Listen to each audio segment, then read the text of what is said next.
Vamos lá, então. Vocês estão vendo a apresentação? Sim. Ótimo. Então, vamos lá, gente. Hoje, a gente vai falar, dentro da nossa disciplina, sobre a engenharia de tráfego, sobre a mobilidade urbana e também sobre a segurança viária, né? De uma forma bem ampla, mas de uma forma que vocês entendam o porquê da gente tratar essa disciplina e do porquê de cada tópico que a gente vai tratar no decorrer do nosso semestre, tá? Primeiro de tudo, por que falar em mobilidade urbana? Por que falar em segurança viária? Por que falar em planejamento de transportes, né?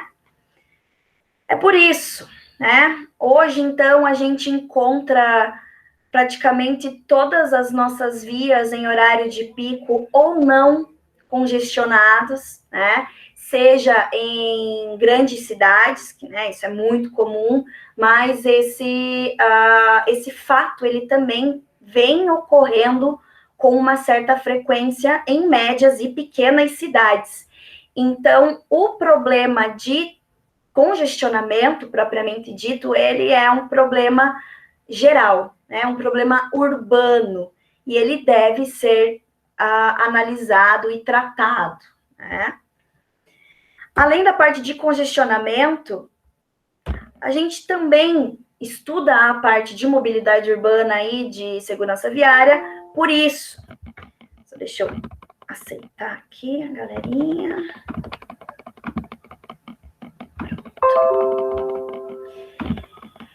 Principalmente por isso. Então, essa notícia ela foi tirada da Folha em 2016, onde a manchete dessa notícia é que o Brasil é o quarto país com mais mortes no trânsito da América. É um número que não é de se orgulhar, né? Então, o Brasil ele apresenta uma taxa de 23,4 mortes no trânsito para cada 100 mil habitantes, segundo as estimativas da OMS, né? Então, o país tem o quarto pior desempenho do continente americano, atrás de Belize, República Dominicana e Venezuela, que é a campeã em acidentes na região, com 45,1 mortes a cada 100 mil habitantes. Outro motivo da gente estudar tanto a mobilidade urbana quanto a segurança viária, ela tem relação direta com os limites de velocidade. Então, os limites de velocidade, eles são estabelecidos em função do tipo, da geometria, das condições da via, da categoria dos veículos que circulam em determinada via, e também tem relação com os conflitos que ocorrem no entorno da via. É importante destacar também que as condições climáticas, elas também interferem na escolha da velocidade segura, né, para trafegar. Mas o mais importante é lembrar que uma velocidade segura para trafegar, ela está associada à capacidade de frenagem, né, a capacidade de frear caso algo inesperado esteja no caminho do condutor, né? Então, esse é o principal motivo da gente estudar a segurança viária e entender o porquê dos limites de velocidade, né? Então, as distâncias de frenagem, a distância de frenagem, ela é a mínima distância que um veículo percorre para conseguir parar completamente antes de atingir um obstáculo, que são essas distâncias que estão aqui nessa figura, né? Então, essa distância de frenagem. Mas a frenagem de um veículo, ela depende do tempo de percepção do condutor, que é o intervalo entre você perceber que existe um obstáculo na tua frente e tomar a decisão de frear. Esse tempo, ele pode variar entre 0,7 e 1 segundo, aliado ainda ao tempo de reação do condutor, que esse tempo de reação do condutor é a diferença entre o momento que o motorista decide frear e o momento em que ele realmente aciona o sistema de frenagem do veículo. E aí a gente tem em torno de 0,5 até 1 segundo. Nessa imagem aqui, a gente ilustra as distâncias típicas de frenagem, tá? Mas essas distâncias, elas vão variar de acordo com o condutor, com o pavimento, com as condições climáticas e com as condições gerais do veículo. A distância de reação, ela vai incluir também os tempos de percepção e o tempo de reação. A distância de parada, que a gente tem aqui, é a que o veículo percorre depois do acionamento dos freios, né? Então, aqui nessa figura, a gente pode perceber que quanto maior a velocidade, maiores as distâncias de reação, as distâncias de parada e também a distância de frenagem.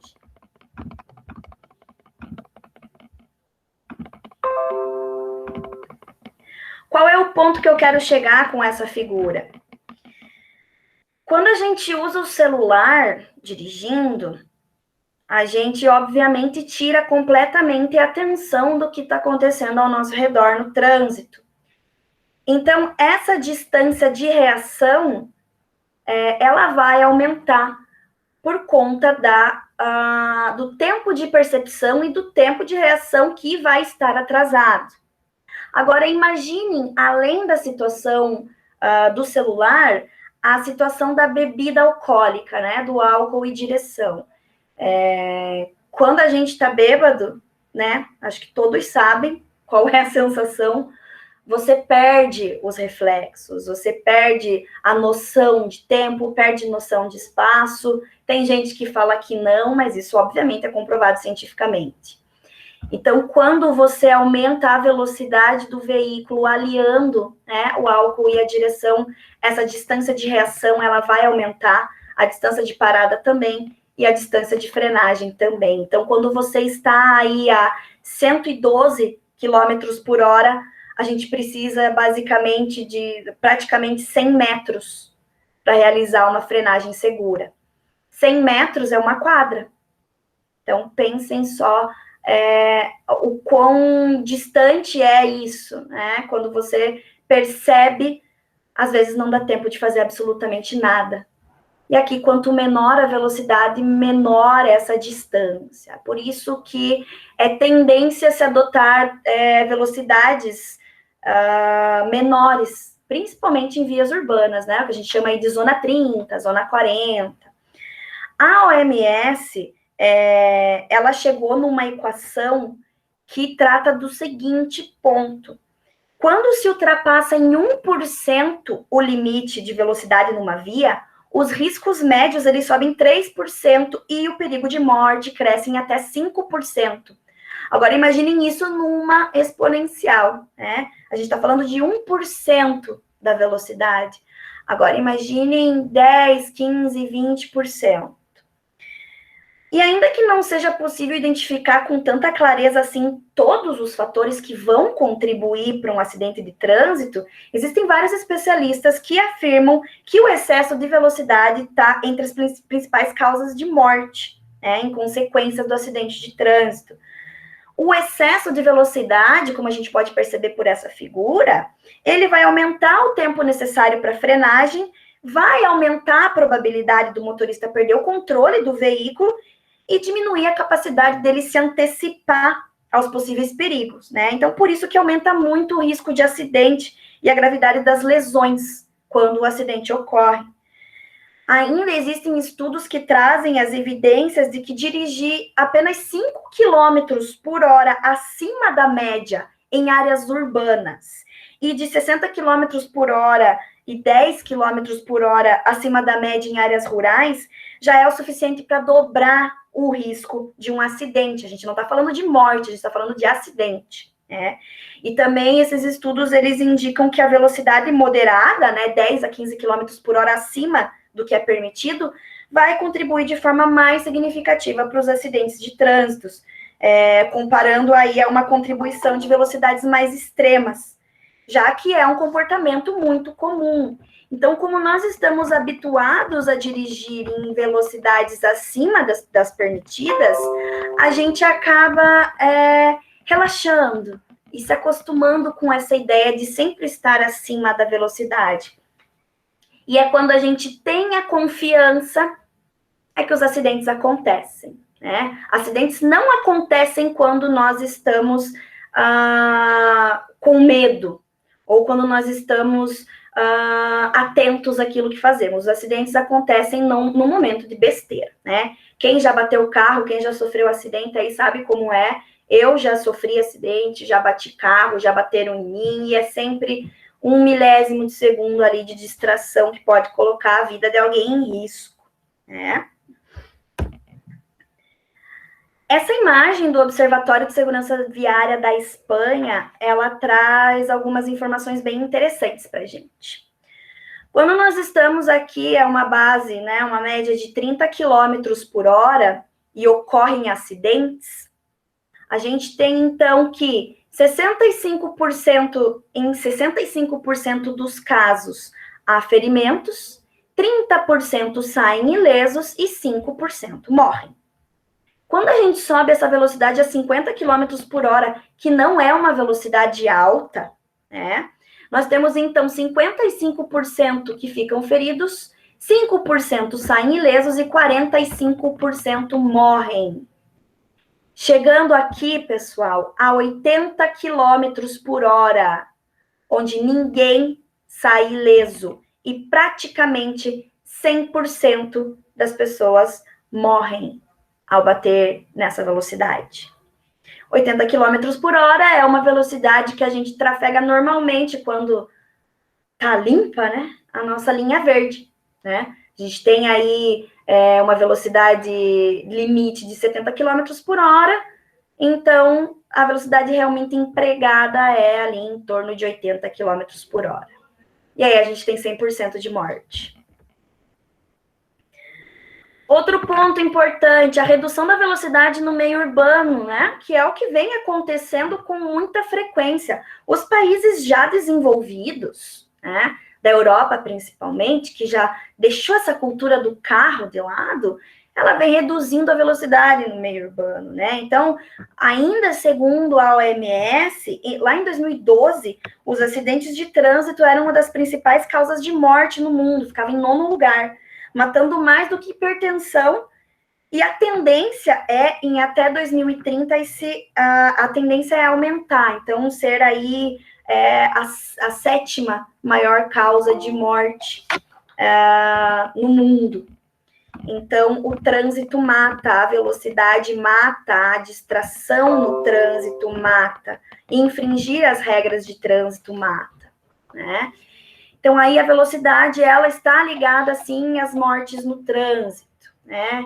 Então, lá em 2006, foi relatado nos órgãos de segurança dos Estados Unidos, eles relacionaram 33 mil mortes ao aumento de velocidade em 20 anos. Aqui nós temos os limites de velocidade em algumas cidades, né? Então, ali, Tóquio, Londres, Paris, 50 km por hora ou menor, os limites de velocidade. E ali, Miami, São Paulo, Porto Alegre, 60 km por hora ou mais, né? Então, esse é o impacto na redução dos limites de velocidade nas áreas urbanas. A área calma de Curitiba faz número de acidentes cair em 28,8% em 6 meses. Essa notícia é lá de 2016. Então, uma velocidade menor, como a gente já viu naquelas figuras anteriores, com certeza vai fazer com que o número de acidentes diminua e, consequentemente, que o número de mortes no trânsito diminua. Qual é o número aceitável de mortes no trânsito, pessoal? Alguém sabe me responder?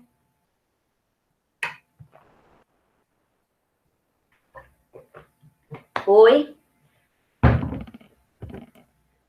0, professora. 0. Exatamente. Tem muita gente que pensa que, né, nessa cultura de acidentes vão acontecer, não vamos colocar uma meta tão alta, visão zero é uma ideia utópica. Pode ser uma ideia utópica para nós que ainda estamos desenvolvendo uma cultura mais humana dentro do trânsito. Mas as políticas de visão zero nos países da Europa, ela é perfeitamente aceitável. Não existe número aceitável de mortes, não existe, tá? Então, o número aceitável de mortes no trânsito é 0, a gente deve sim trabalhar com a visão 0. É óbvio que é algo muito difícil e é extremamente cultural, mas a ideia é sempre trabalhar com a visão 0. E quais são as medidas que são normalmente tomadas para que a gente obtenha uma redução aí no limite de velocidade, uma fiscalização e uma punição, né? Então, as medidas que a gente mais encontra são, né, a fiscalização eletrônica, a modificação da geometria local e também algumas novas tecnologias embarcadas nos veículos. Vamos falar sobre radares. E aqui existem opiniões controversas, existem opiniões... não existe um certo e errado, mas existem algumas opiniões polêmicas, né? A questão é que existem dados que provam que essa ideia de indústria da multa é um mito, né? Por quê? Porque toda indústria, ela precisa de insumos, né? E qual que é o insumo da suposta indústria da multa? Os transgressores, né? Então, os transgressores, geralmente, eles são reincidentes, né?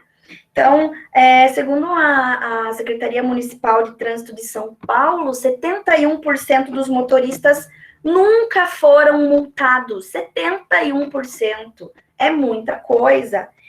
E 5% do total da frota de carros, eles são responsáveis por mais da metade das infrações. Então, é uma parcela muito pequena de frota que é responsável por mais da metade das infrações. Então, aí a gente tem os reincidentes. Então, o que existe não é a indústria da multa. O que existe é a indústria da morte. E é isso que a gente tem que tomar cuidado, né? Os radares, eles estão aí porque existe a necessidade.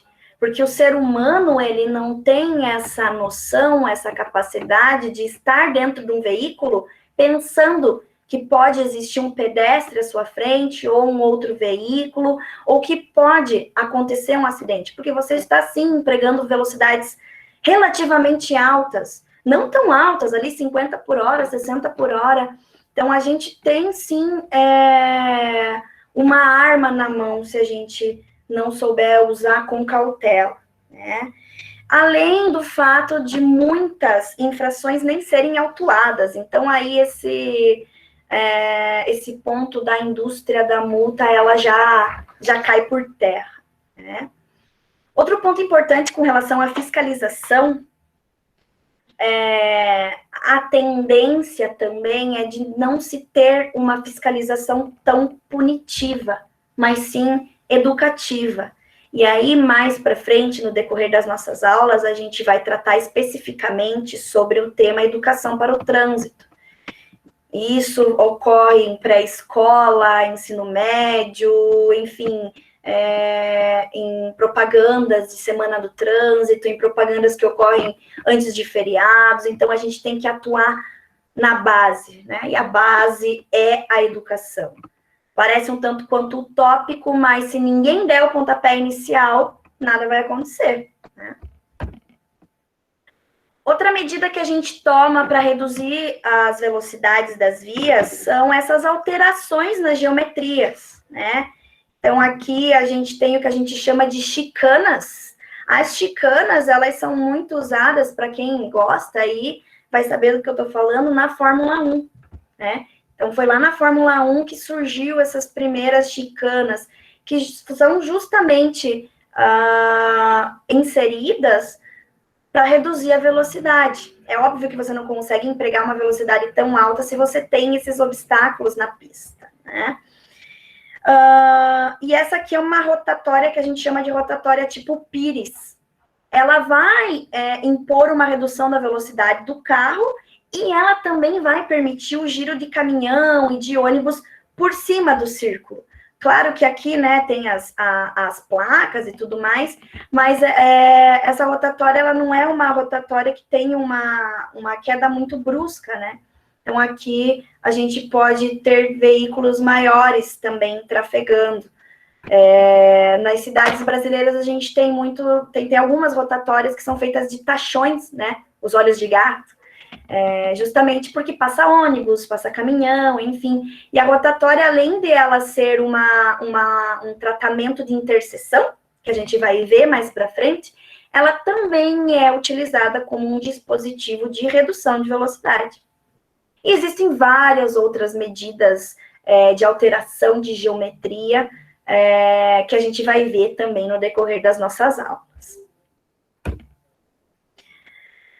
Essa medida que a gente tem, do que a gente chama, né, de novas tecnologias, de tecnologias embarcadas. Esse é um sistema da Chevrolet, né, Adaptive Cruise Control. Então, aqui, o próprio carro, ele possui um sensor que vai detectar a quantos metros está o outro carro na sua frente, né? Vai verificar em qual velocidade você está, e ele vai limitar a velocidade. E ainda existem tecnologias que realizam a frenagem por você. Então, são algumas tecnologias embarcadas, além do que a gente pensa de segurança veicular, né? Cinto de segurança, cadeirinha com Isofix, airbag, ABS. A gente também tem essas novas tecnologias que vêm nos auxiliar nas nossas tomadas de decisão, né? Para que a gente consiga evitar o máximo possível os acidentes por desatenção. A gente fala muito de limite de velocidade para veículo, falamos sobre veículo, falamos sobre congestionamentos, mas e os pedestres, né? Que são quem mais sofre acidentes dentro de um sistema de transportes, né? Então, o espaço, ele deve ser democrático, ele deve ser para todos, né? Isso a gente fala em nível de Constituição, é um direito de todos, o direito de ir e vir, né? Porém, alguns mais e outros menos, certo? Aqui se tem um exemplo muito claro de como a norma, né, a BNT-NBR 9050, que trata da acessibilidade, como que ela faz essa tratativa das calçadas, certo? Então, o que a gente tem? Aqui a gente tem a via, né, para os veículos, a faixa de serviço, e nessa faixa de serviço são plantadas árvores, colocadas placas, teoricamente é onde passa todos os dutos, né, Copel, Sanepar, enfim, essa é chamada faixa de serviço. A faixa livre ela deve comportar cadeirantes também. Então, hoje a gente trabalha em torno de 1,5 m, 1,20 m ainda dá para trabalhar, mas o aconselhável é 1,5 m. E a faixa de acesso, que essa faixa de acesso é para você acessar as residências, mobiliários e afins. Se vocês andarem ao redor aí do bairro de vocês, vocês vão ver muito isso acontecendo, né? Tudo muito bem organizado, tudo muito... nós, brasileiros, seguimos a norma, só que não, né? Existem locais que nem calçada tem. Quem dirá seguir a norma, né? Existe norma para altura de placa de trânsito, né? Então tem que ser ali acima de 2,10 m, algumas 1,70 m, 1,80 m, não seguimos. Eu trabalhando na prefeitura hoje, eu vejo que o Ministério Público está muito em cima da gente para a gente readequar as calçadas. Vocês vão ver notícias aí, principalmente de Curitiba, né? Vocês vão ver notícias de readequação de calçadas. Então, vai ser investido aí mais de 40 milhões na readequação de calçadas em Curitiba. Porque, sim, o Ministério Público está muito em cima da gente. Para quê? Para que a gente dê oportunidade para o cadeirante, né? Porque se o espaço é para todos, O cadeirante também faz parte do todos, né? O deficiente visual também faz parte do todos. O idoso também faz parte. Pessoas com mobilidade reduzida também fazem parte, né? Então, a gente tem que pensar a cidade, pensar o trânsito, pensar os transportes de uma forma democrática. É isso que vocês têm que ter na cabeça de vocês, tá? Quem for trabalhar nessa área, sempre prezem pelos espaços democráticos. Aqui eu coloquei para vocês alguns exemplos de como que a gente pode tratar a questão das calçadas e favorecer o pedestre sem desfavorecer o veículo particular. Por exemplo, nós temos aqui a Alameda Dr. Carlos de Carvalho, esquina com a Desembargador Mota. Essa Carlos de Carvalho aqui, ela vai... a gente está com um projeto bem grande de calçadas para essa rua e vai ser licitado a execução dessa obra aí no próximo mês. Essa aula aqui eu tinha preparado faz uns 2, 3 anos, mais ou menos. E agora eles vão readequar essa calçada. Percebam aqui, pessoal, um detalhe muito importante.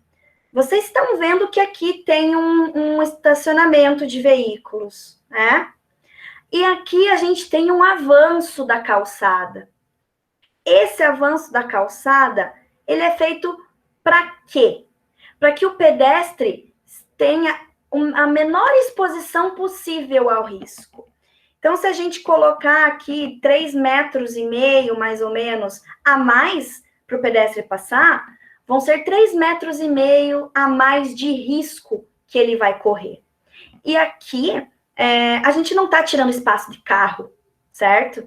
A gente está apenas inserindo um avanço de calçada, mantendo o estacionamento e fazendo com que o veículo tenha que empregar uma menor velocidade para fazer essa curva aqui, para fazer essa conversão.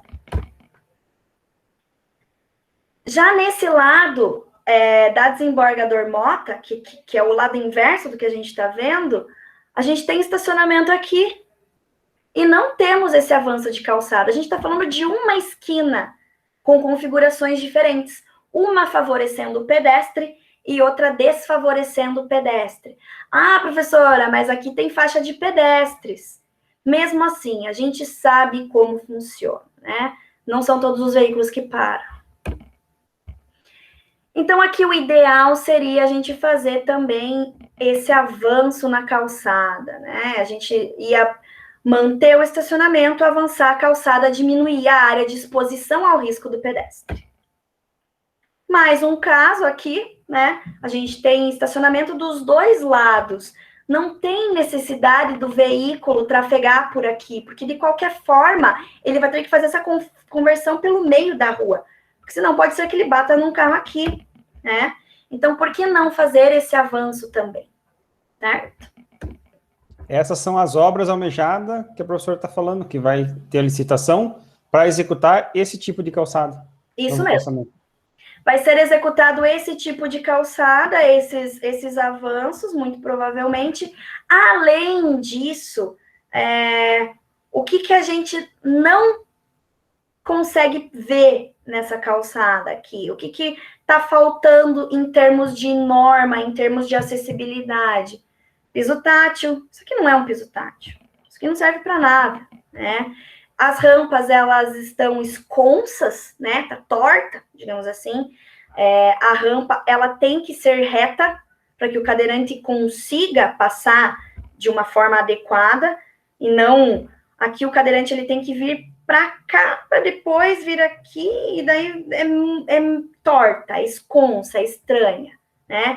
E ela também não tá na norma, a largura dela tá completamente errada. Então, falta isso, falta o piso tátil. Antigamente, o piso tátil, ele era colocado no meio das calçadas, e isso estava em norma, a norma pedia para colocar no meio. Só que aí as normas, elas sempre sofrem alterações de acordo, né, com as necessidades e com as convenções que se tem. Foi um pedido da própria Associação de Deficientes Visuais que esse piso tátil, ele saísse do meio da calçada, porque os deficientes visuais, eles não se sentem seguros trafegando no meio das calçadas. Eles se sentem mais seguros tendo o apoio aqui nas construções.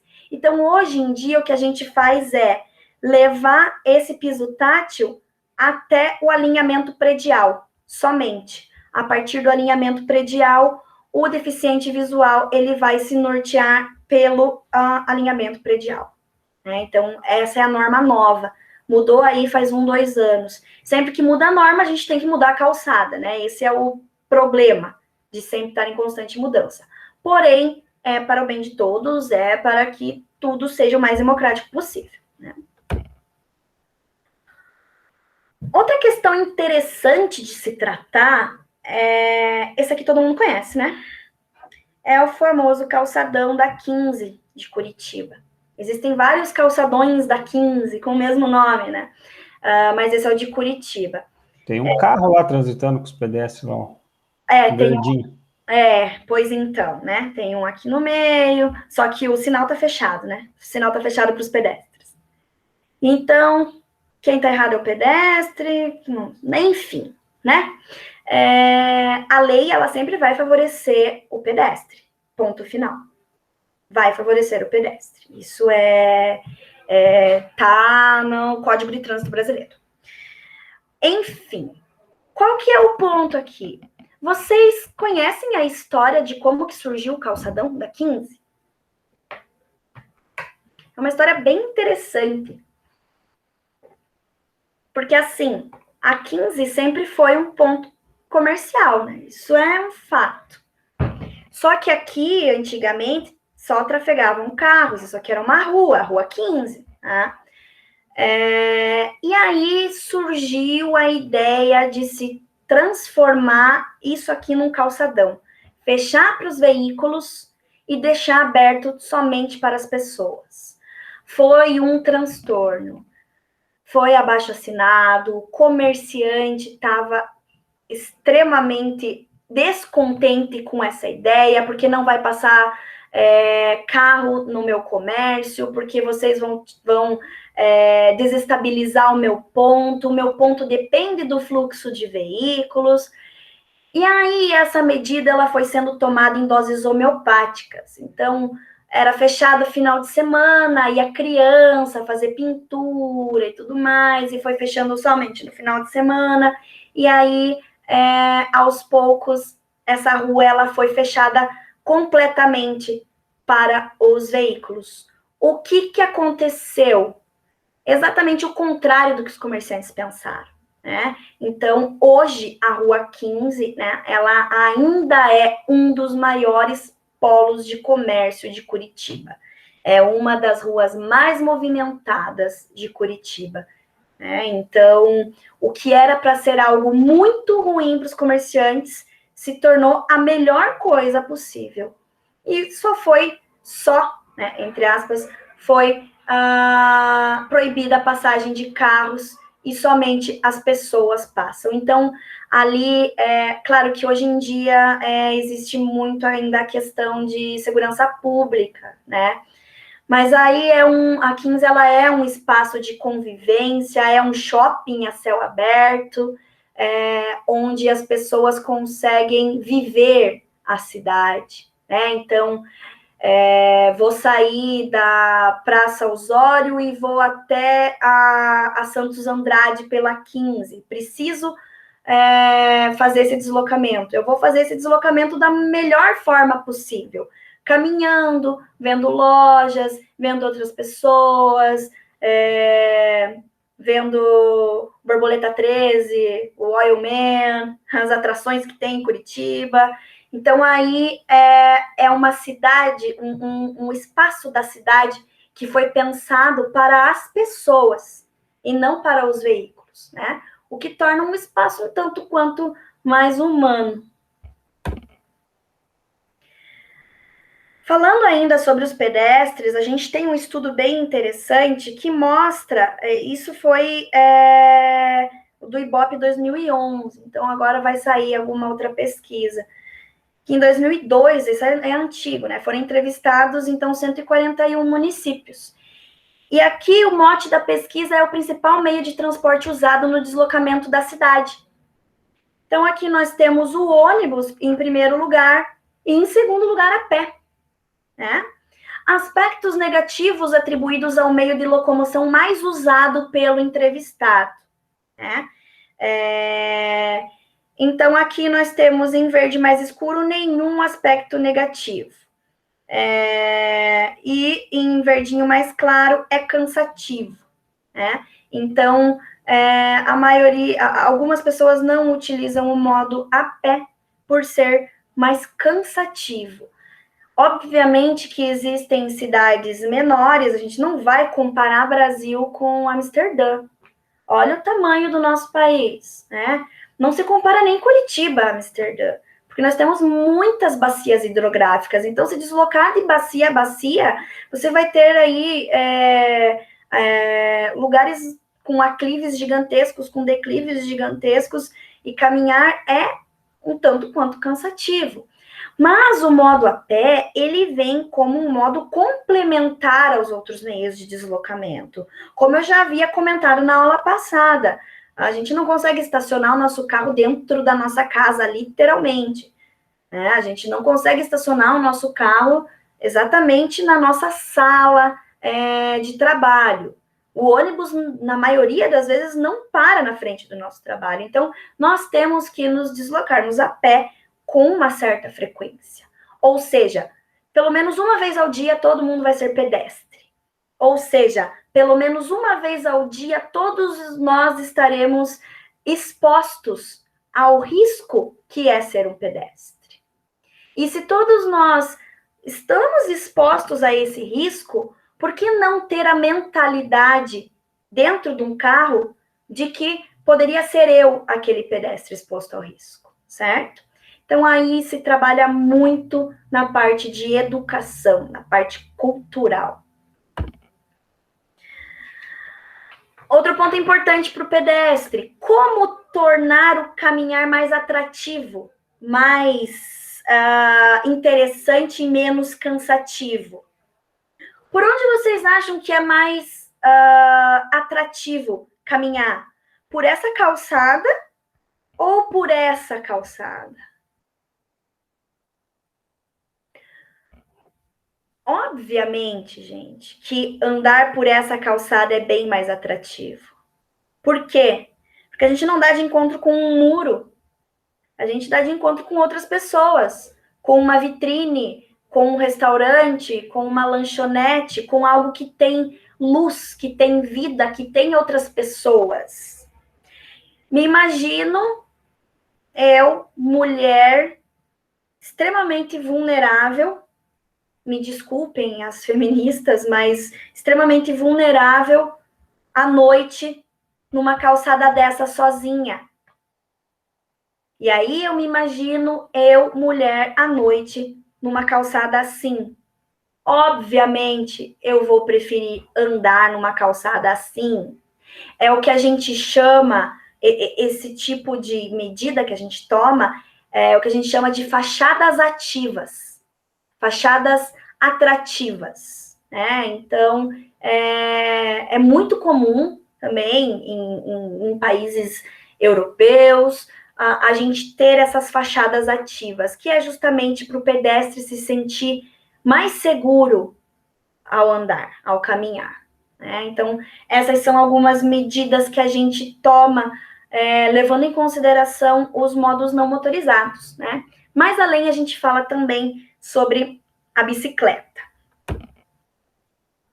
A gente tem esse estudo lá de 2007, muito interessante, que ele trata dos espaços de convivência social e faz uma relação com o tipo de trânsito, né?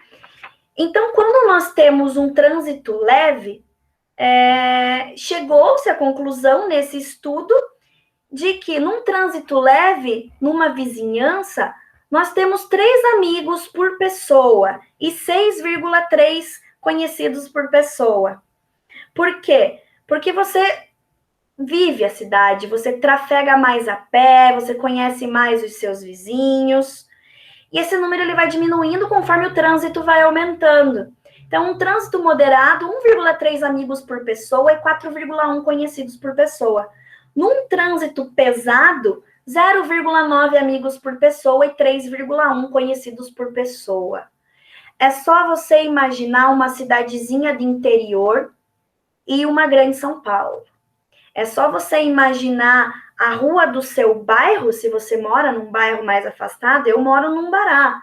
É um bairro com relativamente pouco trânsito se comparado com uma Visconde de Guarapuava.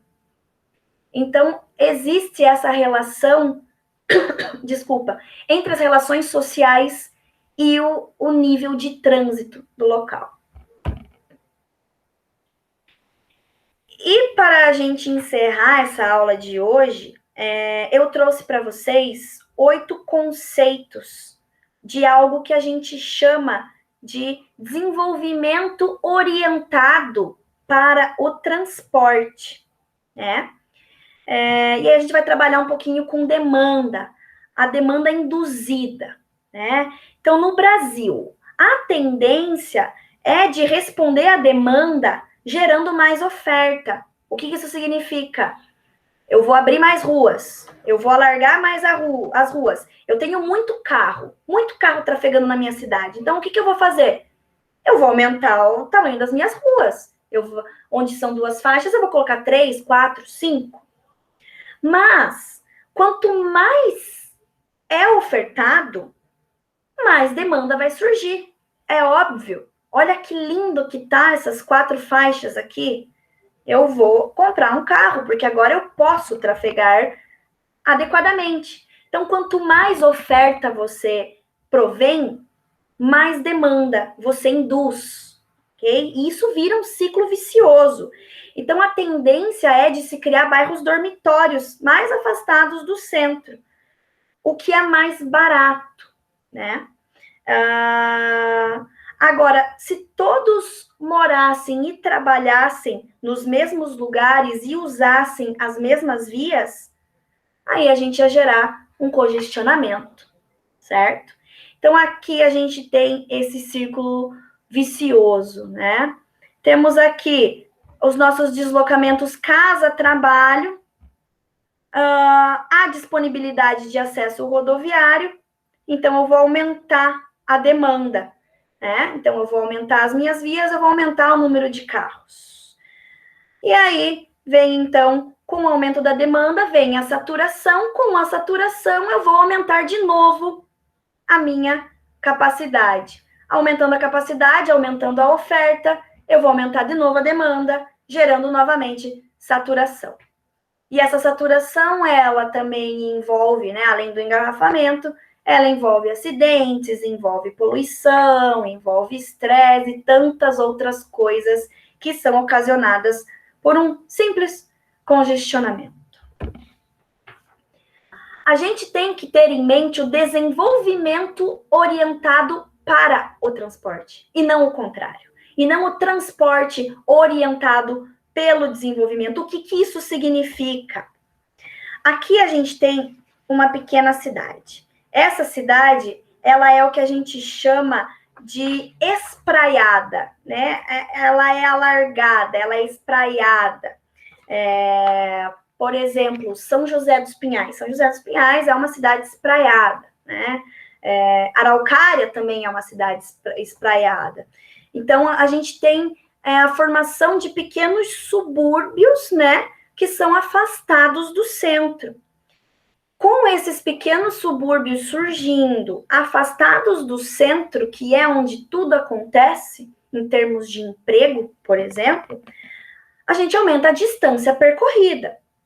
Aumentando a distância percorrida, a gente diminui a eficiência dos transportes públicos, aumentando também o desgaste dos veículos e o gasto de tempo com o transporte.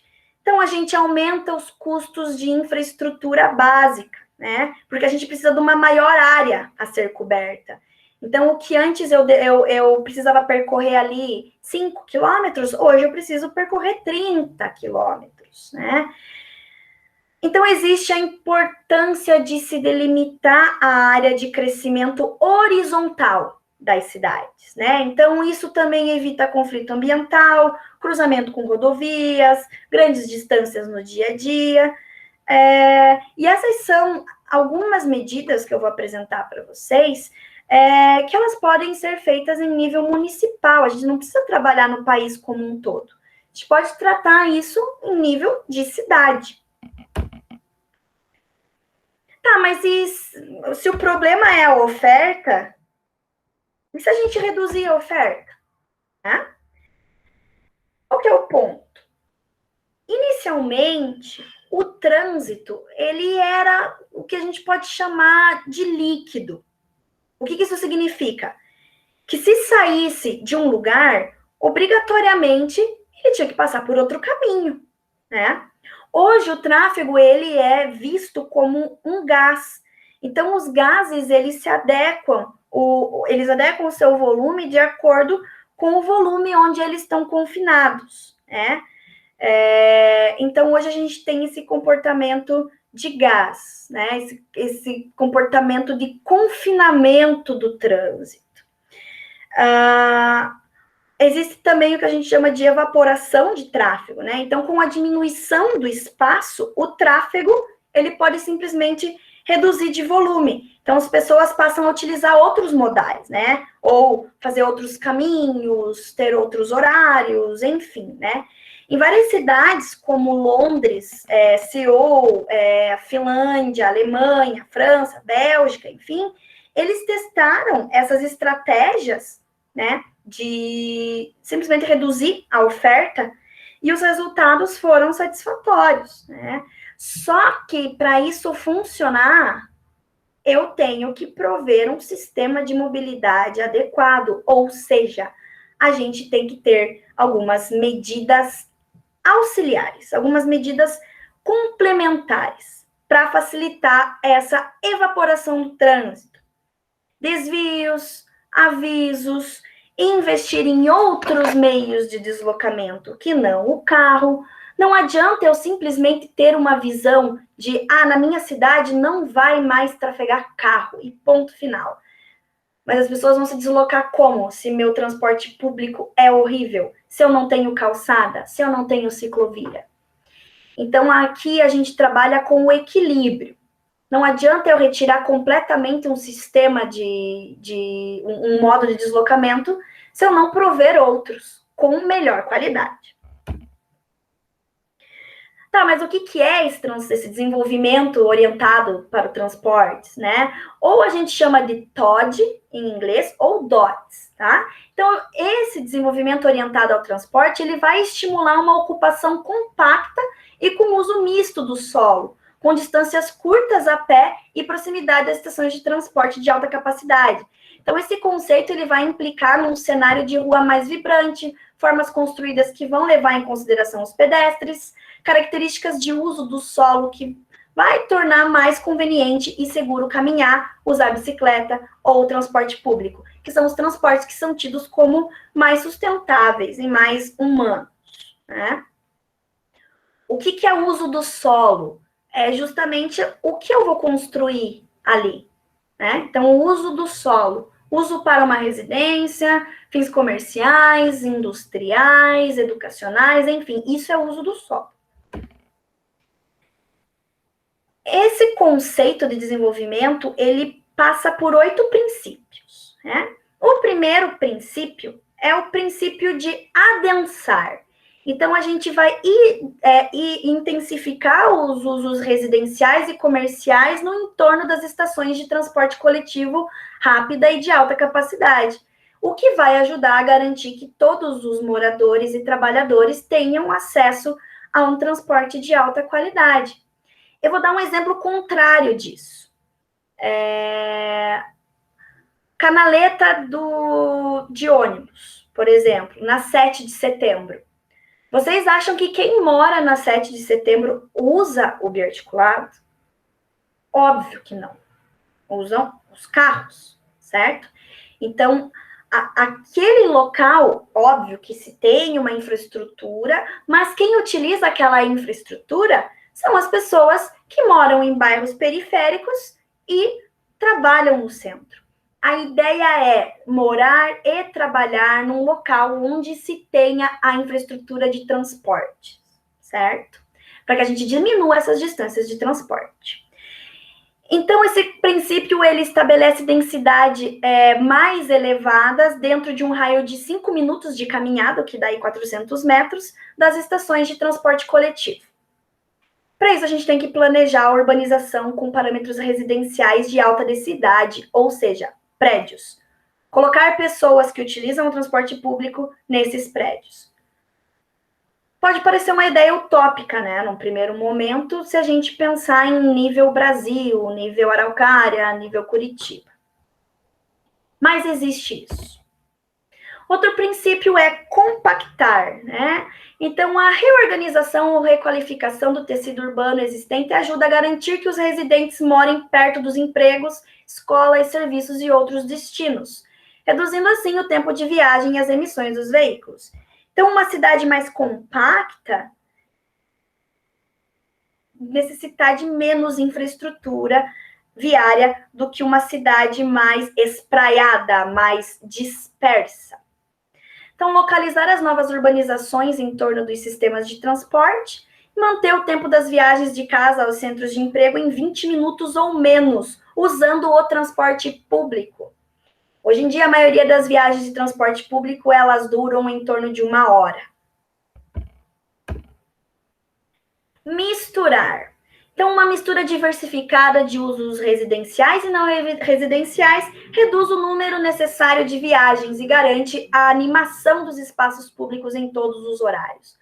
O que é esse misturar? Então, é na mesma região eu ter um uso de solo residencial, institucional, comercial, mix de residencial com escritórios, industrial leve, residencial de custo acessível. Né? Então, estimular uma maior diversidade através de uma variação de formas construídas, oferecer uma combinação de usos horizontais e verticais e reservar pelo menos 30% da área residencial construída para unidades de preço mais acessível, né? Para que todos tenham o direito lá da Constituição, né? O direito de ir e vir, o direito de moradia, o direito de educação. Conectar. Então, uma rede densa de trajetos a pé ou a bicicleta resulta em conexões mais curtas, variadas e diretas, que melhoram o acesso a mercadorias, serviços e transporte público. De nada adianta eu ter uma ciclovia que liga nada a coisa nenhuma. Não adianta eu ter uma avenida Batel linda, com um calçamento maravilhoso, se eu chego no sítio cercado e eu tenho todo um sistema completamente precário de calçadas, né? Como que a gente faz essa conexão? Então, se reduz o tamanho das quadras, né? No máximo de 1 hectare, sendo a maior dimensão não deve ser superior a 150 metros. Quadras pequenas, né?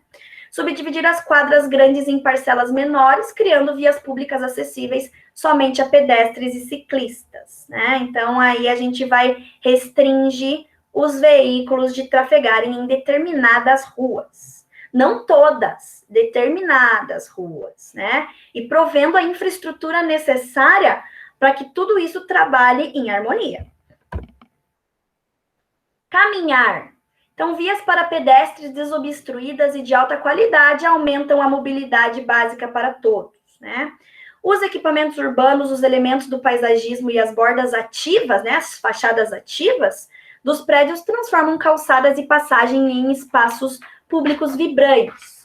Usar a bicicleta, né? Então, um bom projeto das ruas aumenta a segurança dos ciclistas ao reduzir a velocidade nas faixas de rodagem ou criar pistas separadas para bicicletas, as ciclovias, né? É essencial ter uma rede completa de ciclovias, além de elementos adequados para produzir sombras, superfícies lisas e estacionamento seguro para as bicicletas. Ou seja, assim como de nada adianta ter uma ciclovia que não liga nada a coisa nenhuma, de nada adianta ter uma ciclovia e não ter um estacionamento adequado para as bicicletas. Usar o transporte público. Um sistema de transporte público rápido, frequente, confiável e de alta capacidade reduz a dependência de veículos motorizados individuais. Obviamente que se eu tiver um sistema de transporte público eficiente, confortável e de baixo custo, eu não teria um carro. Se eu conseguisse realizar a viagem que hoje eu realizo em 1 hora, em 40 minutos, a R$3, com certeza eu optaria pelo transporte público, né? O transporte público, ele é um elemento fundamental para a mobilidade urbana, né? Então, seria insustentável que todas as pessoas realizassem todas as suas atividades de carro, né? A gente teria um colapso do sistema de transporte se todo mundo resolvesse usar o carro. Então, criar uma rede densa de linhas de transporte rápido para garantir que a maioria da população tenha acesso ao transporte público de alta qualidade. E agora, por fim, né, promover mudanças. Então, tarifas adequadas de estacionamento e redução da oferta geral de vagas acabam por incentivar o uso de transporte coletivo, a pé ou bicicleta, né? Então, reduzir o espaço usado pelo tráfego e estacionamento de veículos motorizados a não mais do que 12% do espaço total disponível. Hoje a gente sabe que é muito mais do que isso, né? Creio eu que chegue aí a 70%, 60%. Substituir os parâmetros de número de vagas mínimo nas edificações por número máximo, né? E precificar o estacionamento nas ruas de forma a controlar a demanda. Então, o STAR, por exemplo, ele vem de uma forma de controlar essa demanda. Mas, obviamente, mais uma vez, não adianta eu ter STAR, eu precificar o estacionamento, eu tirar estacionamento e eu não prover a infraestrutura adequada para os outros modos de deslocamento. Aqui vale lembrar também que uma das mudanças mais importantes não é o espaço físico em si, tá? Mas sim a cultura de cada cidade, de cada país. Então, é importante que as pessoas passem a compreender a importância de um transporte sustentável, de um transporte mais humano, de uma mobilidade mais humana.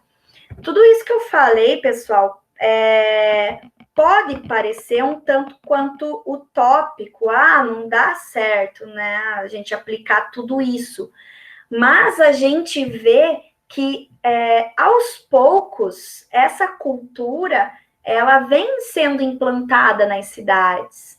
A partir do momento que eu começo a pensar que as calçadas são importantes e que a gente deve ter projetos de calçada adequados para uma cidade, já é um pontapé inicial, né? A partir do momento que eu começo a criar uma rede de ciclovias numa cidade, eu também estou pensando, né, mesmo que minimamente, nesse desenvolvimento orientado.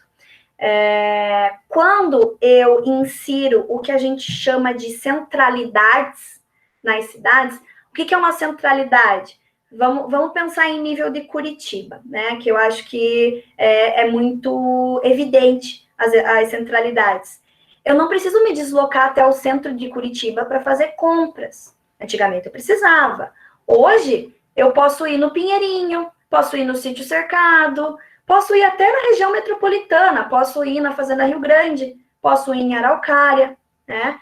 Então, a gente, além das centralidades, né, que são espaços, são locais onde a gente pode encontrar tudo, a gente também tem uma região metropolitana muito bem servida, de serviços, de transportes. Obviamente que não é o cenário ideal, não tá muito longe de ser 100% eficiente.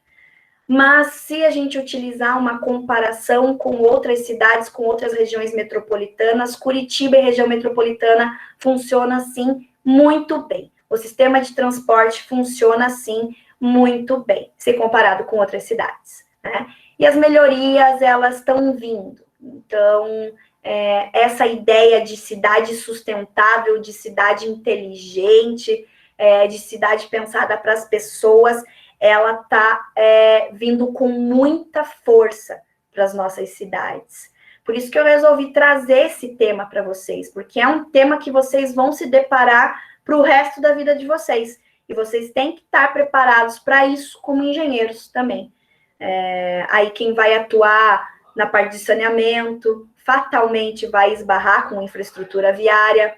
Quem trabalhar na parte de edificações, fatalmente vai esbarrar na parte de infraestrutura viária. Então, os projetos, se você constrói um prédio, você tem que prover toda a infraestrutura no entorno desse prédio, fazer uma via local. Então, vocês vão esbarrar com esse tipo de situação. Vocês vão esbarrar com as normas de acessibilidade, que elas devem ser seguidas tanto em prédios quanto em vias. Então, esse foi o meu intuito na aula de hoje, trazer esse pensamento que antigamente ele era extremamente utópico, hoje ele é um pensamento fora da caixa, mas aí acho que em 5 ou 10 anos ele vai ser um pensamento muito presente nas nossas cidades. Alguém tem algum comentário, alguma dúvida, alguma questão?